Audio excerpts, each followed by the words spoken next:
स्वागत है आप सभी का हमारे YouTube चैनल पर। तो आज हम आपके लिए एक नई वैकेंसी की जानकारी लेकर आए हैं जिसकी बहुत दिनों से सभी को प्रतीक्षा थी। कई लड़के ऐसे हैं जो कई साल से तैयारी कर रहे हैं ना, बहुत समय से लंबे समय से लगे हुए हैं। उनको इस वैकेंसी का बहुत इंतजार था। हम आप बात कर रहे हैं लोको पायलट की, असिस्टेंट लोको पायलट की जो भर्ती आई है उसके बारे में आपको जानकारी दी जाएगी कि आपको फॉर्म कैसे भरना है, कब तक आप फॉर्म भर सकते हैं, क्या एलिजिबिलिटी है और फॉर्म भरते समय क्या क्या चीजें ध्यान रखनी है। कुछ ऐसे महत्वपूर्ण जानकारियों के बारे में बात करेंगे। तो जल्दी से हम शुरू करते हैं, है ना। जैसा कि आप यहाँ सामने एक नोटिफिकेशन देख रहे हैं जो हमारे लिए किसके द्वारा, रेलवे रिक्रूटमेंट बोर्ड द्वारा जारी किया गया है। आरआरबी जिसको हम कहते हैं, आरआरबी बोर्ड द्वारा जारी किया गया है। इसमें आपको वैकेंसीज कितनी है और किस जोन वाइज हैं, तो वो सारी चीजें हम आपको बताएंगे। शुरू करते हैं। तो यहाँ सबसे पहले जो, जैसा कि आप सभी जानते हैं कि हमारे जो भारत है उसमें रेलवे के कुछ जोन है और हर जोन में लोको पायलट की जो वैकेंसीज हैं वो निकाली गई हैं। आप किसी एक ही जोन में वो फॉर्म फिल कर पाएंगे। ऐसा नहीं है कि जैसे मैं चाहता हूं अगर मुझे फॉर्म भरना हो तो मैं 3 या 4 जोन में भर पाऊं, ऐसा नहीं है। तो इसलिए आप पहले वैकेंसीज कहाँ कितनी है ये ध्यान में रखते हुए और आप किस जोन में रहते हैं, आपको कहाँ से उस जॉब को करना आसान होगा, ये सारी चीजें ध्यान में रखते हुए अपने जोन का सिलेक्शन करेंगे और जोन का सिलेक्शन करने के बाद हम फॉर्म को भरेंगे, है ना। तो सबसे पहले हम देख लेते हैं नंबर ऑफ वैकेंसीज कितनी है। और उसके पहले यहाँ पे जैसे ओपनिंग डेट लिखी हुई है, opening date of application, form भराना कब से शुरू होगा, 20/1/2024। आज लगभग जब हम वीडियो को रिकॉर्ड कर रहे हैं तो आज 19 तारीख है। कल से लगभग फॉर्म भराए जाने चालू हो जाएंगे। कब तक फॉर्म भरेंगे, तो 19/2/2024 तक, 19 फरवरी 2024 तक 23:59 मतलब रात को 11 बजे तक 19 फरवरी तक आप फॉर्म फिल कर सकते हैं। ठीक है। फिर इसके बाद अगर आपको कुछ करेक्शन करने हैं, करेक्शन के लिए कब तक खुले रहेंगे, तो करेक्शन जब फॉर्म फिल करने की लास्ट डेट हो जाएगी, जैसे 29 फरवरी को फॉर्म भरने की, आवेदन करने की आखिरी तिथि हो जाएगी, उससे 10 दिन आपको एक्स्ट्रा मिलते हैं फॉर्म में करेक्शन करने के लिए। तो 19 के बाद 20 फरवरी से 29 फरवरी 2024 तक आप फॉर्म में कुछ करेक्शन कर सकते हैं। लेकिन करेक्शन केवल क्या क्या कर सकते हैं वो आगे फॉर्म में दिया हुआ है। जैसे जब आप फॉर्म फिल करने जाते हैं तो आपको एक अकाउंट क्रिएट करना होता है ना।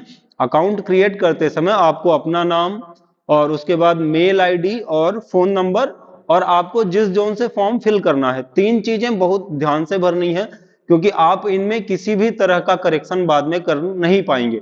इसमें किसी भी तरह का संशोधन करना, आप कितनी भी फीस आप सोचें कि हम फीस भर के इसका करेक्शन कर लेंगे, तो 3 चीजों में करेक्शन नहीं हो सकता है। क्या क्या है वो, आपकी ईमेल आईडी, तो ईमेल एड्रेस भरने से पहले कंफर्म कर लेंगे कि ईमेल एड्रेस सही हो। दूसरी चीज है नंबर, आप जिस नंबर से अपनी आईडी क्रिएट करेंगे वो फोन नंबर कभी चेंज नहीं हो सकता है। और तीसरी चीज है आपका जोन। जैसे मैं अगर एक बार भोपाल जोन से फॉर्म भर दिया हूं या कि भोपाल जोन में अपनी आईडी क्रिएट कर ली है, तो मैं किसी भी और जोन में अपनी आईडी क्रिएट नहीं कर पाऊंगा ये जो वैकेंसी आई है उसमें। तो आप जब भी करें, ये यहाँ पे लिखा हुआ है, create an account from choose an RRB can not be modified. आप कुछ भी करेंगे इन 3 चीजों में करेक्शन नहीं कर पाएंगे। तो इन 3 चीजों का सिलेक्शन करने से पहले आप ये याद रखें कि जो मेल आईडी आप डाल रहे हैं वो मेल आईडी आपके पास जब तक आप इस प्रोसेस से गुजरेंगे तब तक एक्टिव होनी चाहिए। सेम इसी तरीके से जो नंबर आप इस फॉर्म में फिल करेंगे अकाउंट क्रिएट करते समय, वो नंबर आपके हमेशा जब तक आप इस प्रोसेस में रहेंगे, आप जैसे 3 टेस्ट होंगे, पहला सीबीटी 1 होगा, फिर सीबीटी 2 होगा, सीबीटी 2 के बाद एप्टीट्यूड टेस्ट होगा जिसको हम साइको कहते हैं, फिर डॉक्यूमेंट वेरिफिकेशन। तो इन सारी की जानकारी आपको कहाँ मिलेगी, सेम उसे रजिस्टर्ड नंबर और मेल आईडी पे आएगी। तो आप कोशिश करेंगे कि ये नंबर आप जब भरें तो वो फिर हमेशा चालू रहे, है ना। तो ये चीजें आप ध्यान में रख के फॉर्म भरेंगे। फिर उसके बाद बात आती है सैलरी की, आपको मिलना क्या है अगर आप ये जॉब करने जाएंगे। तो लोको पायलट की जॉब प्रोफाइल कैसी रहेगी, आपको करना क्या होगा, इसके बारे में हम अलग से एक डिटेल वीडियो बना देंगे कि क्या जॉब क्या रहती है, आपको क्या करना होगा और उसके बाद आपको सैलरी क्या मिलेगी। बाकी सेंट्रल गवर्नमेंट की जॉब है, सैलरी अच्छी खासी रहती है। और मैक्सिमम जानकारी के लिए, इस चीज की जानकारी के लिए हम एक सेपरेट वीडियो बनाएंगे। अभी नोटिफिकेशन है उसमें हम देख लेते हैं क्या क्या लगेगा, है ना। फिर इसके बाद यहाँ पे है कि आपको क्या क्या चीजें फॉर्म भरते समय ध्यान रखनी है, इंपॉर्टेंट इंस्ट्रक्शन है। तो वो थोड़ा सा है, तो आप ध्यान रखेंगे। जैसा हमने आपसे कहा कि आप जब प्रोफाइल क्रिएट करेंगे तो 3 चीजें जरूर याद रखेंगे। फिर उसके बाद प्रोफाइल क्रिएट करने के बाद आपको अपना फॉर्म फिल करना है। फॉर्म फिल करते समय आपके लिए क्या होगा मेन, यहाँ पे लास्ट डेट मेंशन की हुई है, शॉर्ट लिस्टिंग ऑफ कैंडिडेट, है ना। शॉर्ट लिस्टिंग कैसे होगी, तो इसके लिए क्या है, आपके लिए 3 स्टेज होंगी। पहला होगा CBT 1, है ना, एक होगा CBT 1, फिर उसके बाद CBT 2 होगा, और CBT 2 के बाद एक एप्टीट्यूड टेस्ट होता है जिसको हम साइको कहते हैं। तो CBT 1 जो है वो आपका केवल क्या रहेगा, क्वालिफाइंग नेचर रहेगा, उसमें आपको केवल क्या करने हैं, क्वालिफाई करना है, मतलब एक कैटेगरी बनाई गई है, जनरल, SC ST OBC और EX सर्विसमैन, सभी के लिए अलग अलग मार्क्स फिक्स किए गए हैं कि आपको उस कैटेगरी में केवल इतने नंबर लाने हैं, और टोटल वैकेंसी का 15% आपको CBT 2 के लिए बुलाया जाएगा। तो आप केवल अगर उतने नंबर सिक्योर कर पाते हैं CBT 1 में, तो आपको क्या हो जाएगा, CBT 2 के लिए आप क्वालिफाई हो जाएंगे। और आपको क्या रहेगा, एक माइनस मार्किंग रहेगी, अगर आप जब CBT 1 में जाएंगे, there is a negative marking of 1/3, मतलब अगर आपने एक क्वेश्चन सही किया है उसके बाद, मतलब अगर आपको एक नंबर मिलते हैं एक क्वेश्चन के, फिर अगर आपने उस अगले क्वेश्चन को गलत कर दिया, तो इस एक नंबर से माइनस के कितने हो जाएंगे, 0.33 मार्क्स माइनस हो जाएंगे। तो आपके एक सही नंबर के फिर उसके बाद कितने नंबर बचते हैं, 0.77 मार्क्स। तो ये चलता है ना, 67 हो जाएगा, सॉरी माफ करेंगे। तो यहाँ पे ये क्या हो जाएगा, मतलब 0.33 की माइनस मार्किंग चलती है, ठीक है। सेम ऐसा ही CBT 1 के लिए भी रहेगा, CBT 2 जब आप अपीयर होंगे तब भी रहेगा, लेकिन जब आप एप्टीट्यूड टेस्ट देंगे, मतलब साइको टेस्ट में अपीयर होंगे, तो उस समय आपको माइनस मार्किंग नहीं रहेगा, लेकिन पहले आपको CBT 1 और CBT 2 पास करने होंगे। CBT 1 केवल पासिंग मार्क रहेगा, CBT 2 आपका मेन मार्क्स है ना। CBT 2 भी 2 पार्ट्स में होगा, वो हम आगे देखेंगे अभी क्या क्या है।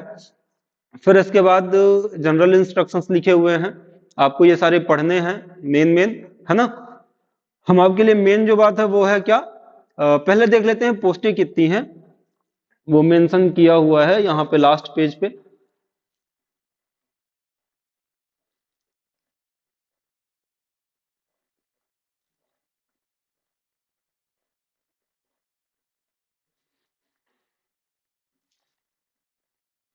ये है आपकी पोस्ट, है ना। ये RRB लिखी हुई है, RRB के जितने जोन होते हैं सभी में, अहमदाबाद ये वेस्ट रेलवे जोन में आता है, इसमें अनरिजर्व की 95 सीटें हैं, SC की 37 सीट है, ST की 17, OBC 65, TWS 24, 238, टोटल 238 हैं। इसके बाद EX सर्विसमैन की कितनी है, 24 पोस्टें हैं। सेम इसी तरीके से अलग अलग पोस्ट में, मतलब अलग अलग जोन में हैं।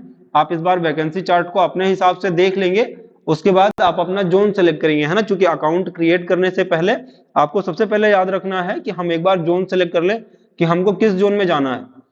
तो होता क्या है, कई बार जैसे जोन सेलेक्ट करने के पहले, ये टोटल वैकेंसीज हैं 5600, 5696 भर्तियां आई हैं टोटल, तो ये टोटल पोस्ट हो गई है ना। अब आप ये जब जोन सेलेक्ट करेंगे तो दो तीन चीजें ध्यान रखने वाली होती हैं। आप इनका पिछला सभी जोन का, अभी जब 2017-18 में भर्ती आई थी उस समय जो कट ऑफ था, वो कट ऑफ आप याद रखेंगे कि कट ऑफ कितना था, किस जोन से कितना कट ऑफ गया है, तो वो आपके लिए थोड़ा हेल्पफुल होगा कि कोशिश करेंगे जहां पे कट ऑफ कम जाती है वो जोन आप सेलेक्ट करने की कोशिश करेंगे।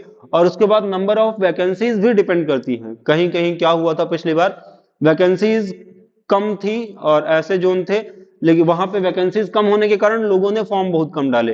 फिर जैसे भी इलाहाबाद का कट ऑफ अगर लगभग 70 के आसपास है, तो वहीं पे अदर जोन जो था वहां पे 45 नंबर, 50 नंबर, इन नंबर्स पे लोगों के सिलेक्शन हो गए। जबकि अगर कोई बच्चा प्रयागराज में डाल के वो लगभग अगर 68 नंबर पा गया है, 68 मार्क्स हैं, तो वो इस रेस से बाहर हो गया, उसका सिलेक्शन रुक गया, है ना। तो ये जो चीज है, ये आप पहले फॉर्म भरने से पहले, अभी आपके पास पर्याप्त समय है, 20 फरवरी तक, 19 फरवरी तक आप फॉर्म भर सकते हैं। लास्ट डेट का वेट नहीं करेंगे, क्योंकि इंटरनेट सर्विस जो होती है ना, वेबसाइट पे भी कभी कभी क्राउड ज्यादा हो जाने के कारण लास्ट में फॉर्म सबमिट नहीं हो पाते हैं, तो हम लास्ट डेट का वेट नहीं करेंगे। लेकिन उससे पहले ये सारी चीजें कि पिछली बार जब एग्जाम हुआ था तो वहां कट ऑफ कितनी थी और उसके रिस्पेक्ट में वैकेंसीज कितनी थी, जैसे यहाँ पे भी सिकंदराबाद जोन दिखा रहा है, तो सिकंदराबाद दो जोनों में डिवाइडेड है ना। तो आप जब सिकंदराबाद भरेंगे तो वो एक ही जोन कहाएगा, लेकिन इनमें वैकेंसीज अलग अलग हैं, तो आप टोटल वैकेंसीज देख के उसके हिसाब से और कट ऑफ देख के तब जोन सेलेक्ट करेंगे, ठीक। फिर जोन सेलेक्ट करने के बाद बात आती है कि अभी हमने अकाउंट तो क्रिएट कर लिया, अकाउंट क्रिएट करने के बाद बात आती है फीस की, कि फीस कहाँ कितनी लगनी है। तो फीस के लिए हम आपको बता देते हैं, जैसे कैटेगरी हो गई SC ST OBC और EWS एक कैटेगरी है और UR एक कैटेगरी है ना। ये 5 कैटेगरियों में डिवाइड है। SC ST के लिए क्या है कि लगभग 250 रुपए लगेंगे। अभी इस नोटिफिकेशन में जो है हम वो भी पढ़ लेते हैं, मैं आपको ये पिछला डाटा बता रहा हूं और इसमें भी शायद वही है। और OBC EWS और UR के लिए जो कैटेगरी इनके लिए है वो 500 रुपए है। फिर इसके बाद क्या होता है, आप ये फॉर्म भरेंगे, फॉर्म भरने के बाद जब आप CBT 1 में अपीयर होंगे, मतलब इस एग्जाम का पहला एग्जाम आप जब देने जाएंगे इस रिक्वायरमेंट का, तो क्या होगा, अगर आप एग्जाम में अपीयर हो गए तो आपको ये 250 रुपए रिटर्न आ जाएंगे आपके खाते में। जब आप अकाउंट फॉर्म भरने जाएंगे तो वहां पे आपकी अकाउंट डिटेल्स मांगी जाएंगी, आप जो अकाउंट डिटेल देंगे उनमें वो अमाउंट 250 का 250 रिटर्न आ जाएगा। EWS OBC और UR की कैटेगरी की कंडीशन पे क्या होगा, 400 रुपए आपको फर्स्ट एग्जाम में अपीयर होने के बाद ये 400 रुपए रेलवे आपके खाते में, रेलवे बोर्ड जो है वो आपके खाते में 400 रुपए रिटर्न करेगा। तो इस तरीके से केवल फीस कितनी हो गई आपकी, UR EWS और OBC की 100 रुपए हो गई, है ना, और SC ST की फीस 0 हो जाएगी। तो आप एक बार फॉर्म भरेंगे, फॉर्म भरने के बाद एग्जाम देने जाएंगे। अब जब आप एग्जाम देने जाएंगे तो इसी नोटिफिकेशन में एक चीज मेंशन है, वो क्या है कि अगर आप जैसे SC ST के जो SC ST कैटेगरी के जो बच्चे हैं, होता क्या है, जैसे हम अभी भोपाल जोन में खड़े हैं, हमने भर दिया, हम भोपाल जोन के अंदर आते हैं, लेकिन हमने फॉर्म भर दिया सिकंदराबाद से, अब हमें एग्जाम देने जाना है। तो जो CBT 1 होता है, CBT 1 लगभग आपको आसपास के सेंटर में मिल जाएगा। जैसे अगर मैं भोपाल जोन में रहता हूं तो मुझे भोपाल जोन के आसपास कहीं ना कहीं एग्जाम सेंटर मिल जाएगा। लेकिन जब बात आती है CBT 2 की, है ना, तो CBT 2 क्या होता है कि आपने जिस जोन से भरा, जैसे अगर मैंने सिकंदराबाद से भर दिया तो मुझे कहां जाना होगा, सिकंदराबाद जोन के अंदर जाके ही CBT 2 का पेपर देना होगा। तो उस कंडीशन में क्या होती है, ये कंडीशन CBT 1 और CBT 2 दोनों के लिए लागू है। SC ST के लिए क्या है, आप एक फॉर्म लेके जाएंगे एग्जाम देने से पहले काउंटर पे, जहां पे टिकट बुकिंग होती है, आप अपना सर्टिफिकेट लेके जाएंगे, कास्ट सर्टिफिकेट, तो आपको एक रिजर्वेशन करके दिया जाएगा स्लीपर का, शयनयान जो होता है उसका एक आपको रिजर्वेशन करके दिया जाएगा, और आप उसके थ्रू फ्री में आप अपना एग्जाम दे सकते हैं, वो चाहे जहां कहीं भी हो, भले आपके जोन में हो या कि आपके जोन से बाहर हो, आप फ्री में। बस ये रहे कि आपको एग्जाम डेट जब आ जाए तो आप जाके तुरंत अपना क्या करा लें, रिजर्वेशन करा लें। तो चूंकि एट द मोमेंट या कि लास्ट टाइम पे हमें रिजर्वेशन नहीं मिलता है, तो इसलिए आप क्या करें, जाके पहले से ही रिजर्वेशन करा लें। बाकी बच्चे जो हैं OBC के बाद, मतलब इन दो कैटेगरीज के बाद जो बच्चे हैं उनको खुद से करना पड़ेगा, उनके लिए सरकार ने व्यवस्था नहीं की है, लेकिन आप दो लोगों के लिए स्लीपर कैटेगरी के कोच की व्यवस्था की जाएगी, है ना। तो ये बेसिक जानकारियां हो गई। आपने फॉर्म भर दिया, फॉर्म भरते समय क्या क्या ध्यान रखना है। फिर इसके बाद बात आती है, अब सर CBT 1 और CBT 2 में क्या आना है। तो CBT 1 जो होता है उसके लिए यहाँ पे एक सेकंड खोल लेता हूं मैं, सिलेबस की बात आती है कि सर CBT 1 में क्या आएगा, CBT 2 में क्या आएगा। CBT 1 ये आ गया,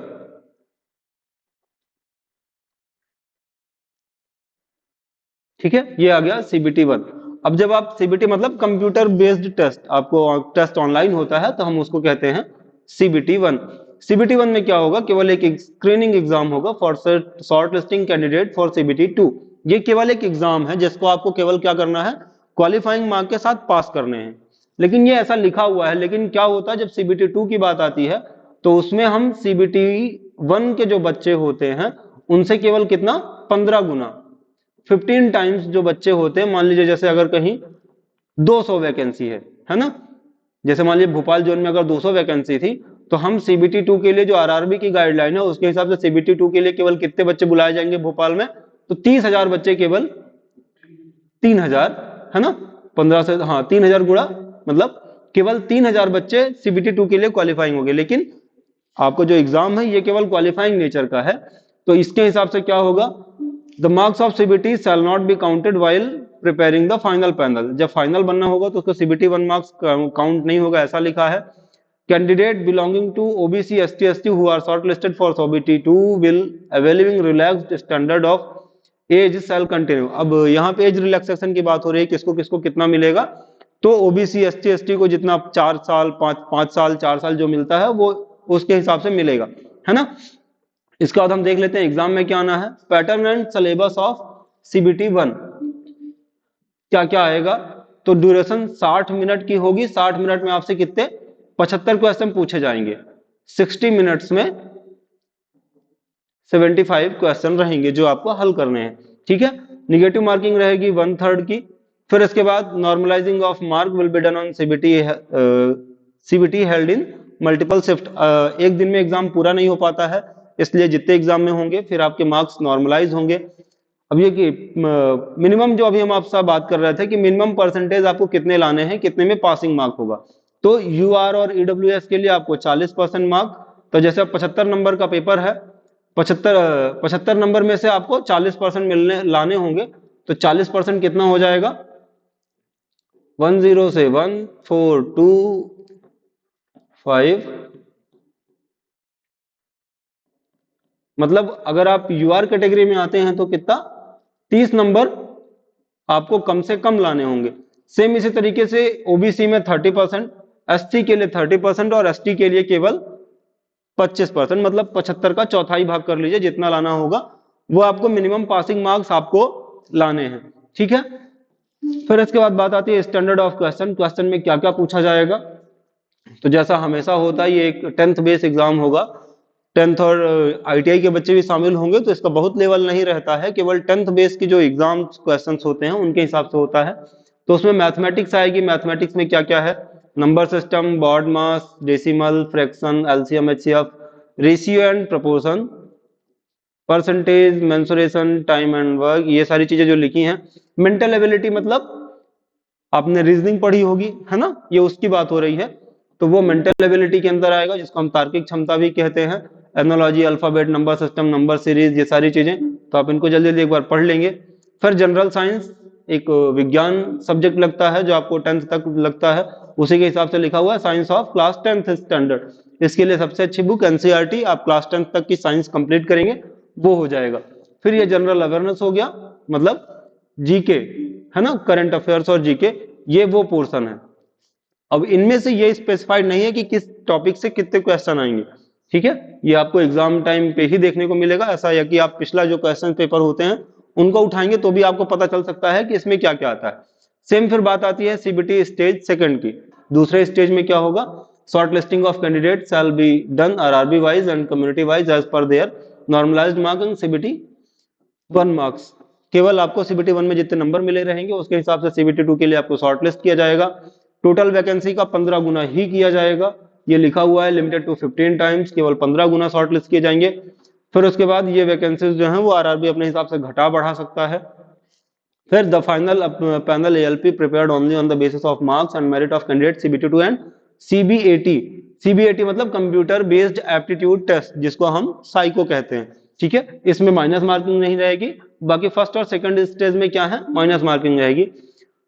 फिर सीबीटी 2 में क्या आना है, तो CBT 2 shall comprises 2 parts. CBT 2 दो हिस्सों में रहेगा, पार्ट ए और पार्ट बी। पार्ट ए में 90 मिनट रहेंगे और 100 क्वेश्चन रहेंगे। पार्ट बी में 60 मिनट और 75 क्वेश्चन रहेंगे।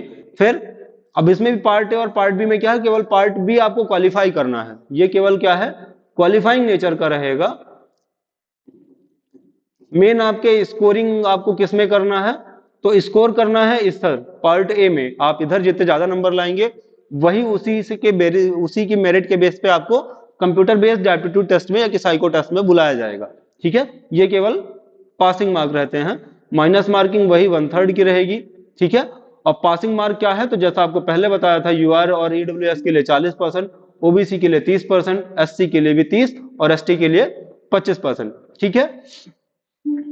फिर only the mark stored in part A shall be counted for shortlisting of candidate for further stage for the requirement process, provided the candidate respective of the community is able to secure qualifying marks 35% in part B। तो part B में आपको केवल क्या करने हैं, 35% number लाने हैं। 75 number का रहेगा, उसमें से आपको केवल क्या लाना है, 35% नंबर लाने हैं। फिर सेकंड पार्ट जो सीबीटी 2 होगा उसके भी पार्ट ए में क्या सिलेबस है वो लिखा हुआ है। तो मैथमेटिक्स जैसा आपको पहले लिखा हुआ था वही है।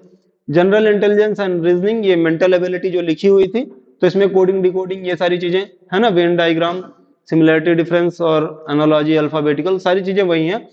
यहाँ पे मेन आ गया क्या, बेसिक साइंस एंड इंजीनियरिंग, ये एक सब्जेक्ट चलता है आईटीआई में। जो आईटीआई से जुड़े बच्चे हैं उनको ये पता होगा।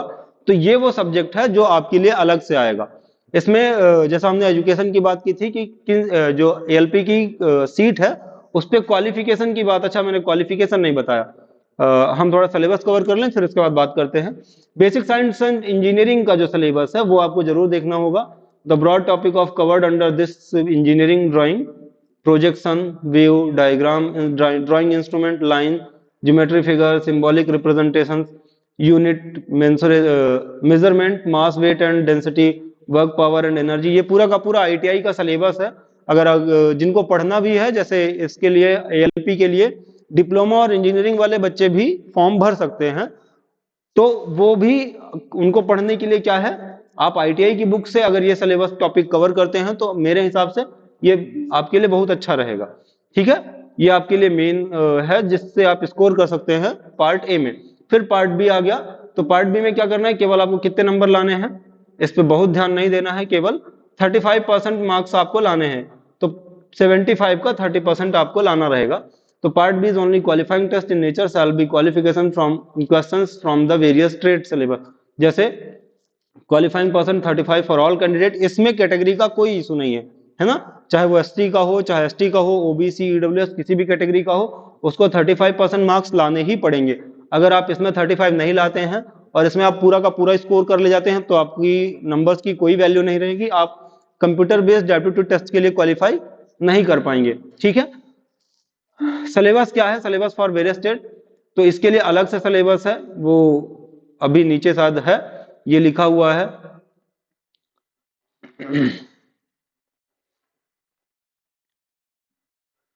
अगर किसी ने, जैसे हमने अभी आपसे बात की कि जो इंजीनियरिंग और डिप्लोमा वाले छात्र हैं वो भी एलिजिबल हैं इसके लिए, तो क्वालिफिकेशन ऑफ कैंडिडेट लिखा हुआ है और trade subject of choice of part B. अगर आप इस फील्ड से जुड़े हुए हैं तो आप जब फॉर्म भर रहे होंगे तो आपको ये चीजें चुननी होंगी। अगर किसी ने इलेक्ट्रिकल इंजीनियरिंग कर रखी है तो उसे क्या चुनना होगा, या तो इलेक्ट्रीशियन, या इंस्ट्रूमेंट मैकेनिक, या wireman, armature and coil winding, refrigeration and air conditioning machine. आप इलेक्ट्रिकल इंजीनियरिंग कर रखी है तो आपको इनमें से किसी एक सब्जेक्ट को चूज करके अपनी एएलपी की तैयारी करनी होगी। फॉर्म भरते समय ये आपसे पूछा जाएगा, इसलिए आप इनको जरूर ध्यान दे लेंगे। फिर इसके बाद किसी ने इलेक्ट्रॉनिक्स इंजीनियरिंग से कर रखी है तो उसके लिए क्या हो जाएगा, electronics mechanic, mechanic radio and TV. फिर इसके बाद किसी ने मैकेनिकल इंजीनियरिंग कर रखी है, डिप्लोमा है मैकेनिकल इंजीनियरिंग में, डिप्लोमा है, सॉरी डिप्लोमा मैकेनिकल, डिप्लोमा या कि डिग्री मैकेनिकल इंजीनियरिंग में कर रखी है, तो वो इनमें से ट्रेडें चूज कर सकता है, fitter, mechanic, motor vehicle, tractor mechanic, Turner, machinist, refrigeration and air conditioning mechanic, heat engine, mill right and maintenance mechanic. इनमें से किसी एक ट्रेड को चुना जा सकता है। फिर अगर किसी ने ऑटोमोबाइल इंजीनियरिंग में डिग्री और डिप्लोमा कर रखा है तो वो क्या चुन सकता है, mechanic motor vehicle, tractor mechanic, mechanic diesel, heat engine, refrigeration and air conditioning mechanic. तो जब आप फॉर्म भरेंगे डिग्री डिप्लोमा वाले तो वो ध्यान देंगे कि उससे पहले आप अपना सब्जेक्ट चूज कर लेंगे कि आपको किस में से पढ़ना है। और बाकी ये सारी चीजें जो हैं ये आईटीआई वालों के लिए है ना। आईटीआई में ये पूरा का पूरा क्या चलता है, एक ट्रेड चलता है, जो यहाँ पे लिखा हुआ है इलेक्ट्रीशियन, ये पूरा एक ट्रेड है। तो जब अगर आपके पास आईटीआई की डिग्री है तब तो आप सीधे यही चूज करेंगे, है ना। लेकिन अगर आपने डिग्री और डिप्लोमा कर रखा है तो उनमें से अगर आपने इन सब्जेक्ट्स में डिग्री डिप्लोमा किया है तो आपको इनमें से किसी एक चीज को चूज करना होता है, उसके बाद आप फॉर्म भर के आगे बढ़ सकते हैं। फिर कंप्यूटर बेस्ड एप्टीट्यूड टेस्ट की बात हो रही है जिसको हम साइको भी कहते हैं। तो ये पार्ट ए के यहाँ पर जो सीबीटी 2 होगा उसके आधार पर 8 टाइम्स बच्चों को बुलाया जाएगा टोटल वैकेंसी का, है ना। अगर कहीं पे 200 वैकेंसी है तो 1600 बच्चों को कंप्यूटर बेस्ड एप्टीट्यूड टेस्ट के लिए बुलाया जाएगा। फिर उसके बाद सभी का अपनी अपनी कैटेगरी में जो वैकेंसी है उसका 8 गुना, ठीक है। फिर उसके बाद shall be shortlisted on CBAT on basis of marks in part A of CBT 2। CBT 2 के पार्ट ए में जितने नंबर रहेंगे उसके हिसाब से आपको कंप्यूटर बेस्ड एप्टीट्यूड टेस्ट के लिए बुलाया जाएगा। Application of reservation rule provided in qualify of part 2, आपको पार्ट 2 भी क्वालिफाई करना है सीबीटी 2 का, ठीक है। तो ये सारी चीजें हो गई हैं। बाकी आपको इससे रिलेटेड सीबीएटी क्या होता है, अगर आपको उसके बारे में जानकारी चाहिए तो ये 2 वेबसाइट लिखी हुई हैं, आप इन पे क्लिक करके इनके बारे में जान सकते हैं ये सारी चीजें क्या होती हैं। फिर सीबीटी 2 के बाद कंप्यूटर बेस्ड एप्टीट्यूड टेस्ट होगा, उसके बाद डीवी के लिए आपको बुलाया जाएगा। ये सारी चीजें लिखी हैं, है ना। अप्लाई कैसे करना है, तो अप्लाई करने से पहले आप पढ़ लेंगे और आपने जो जोन सिलेक्ट किया है उस जोन की वेबसाइट पे जाके आप क्या कर सकते हैं, इस फॉर्म को फिल करेंगे, ठीक है। तो ये सारी महत्वपूर्ण जानकारियां हैं। और बाकी हम आपको बता दें कि जैसा कुछ भी आपको जो जानकारी चाहिए होगा वो आप कमेंट करेंगे। कमेंट करने के बाद हम कोशिश कर रहे हैं कि इस जैसा हम लोगों ने आईटीआई के लिए ही शुरू किया था ये चैनल, और ये वैकेंसी जो है वो पूरी तरीके से आईटीआई से रिलेटेड है। हम इसकी तैयारी आपको कराएंगे। अगर आप तैयारी करना चाहते हैं, हमारे साथ जुड़ना चाहते हैं, तो कमेंट करें और वीडियोस को लाइक, सब्सक्राइब एंड शेयर करें चैनल को। इसके बाद अगर आप हमारा सपोर्ट करें और हम पूरी तरीके से जैसा कि हम लोग आईटीआई का पूरा सिलेबस पहले भी ये जो वीडियोस डाले गए हैं उनमें कवर करा रहे हैं, तो हम बिल्कुल कोशिश करेंगे कि आपको जो भी सब्जेक्ट पढ़ना होगा, जैसे यहाँ पे जो ट्रेडें लिखी हुई हैं, तो यहाँ पे सारे ट्रेडों के लिए हम टीचर्स अवेलेबल कराएंगे। आप बस हमको कमेंट करिएगा, सपोर्ट करिए और अपनी जरूरत कमेंट करिए, है ना। धन्यवाद, मिलते हैं नेक्स्ट वीडियो में। Thank you.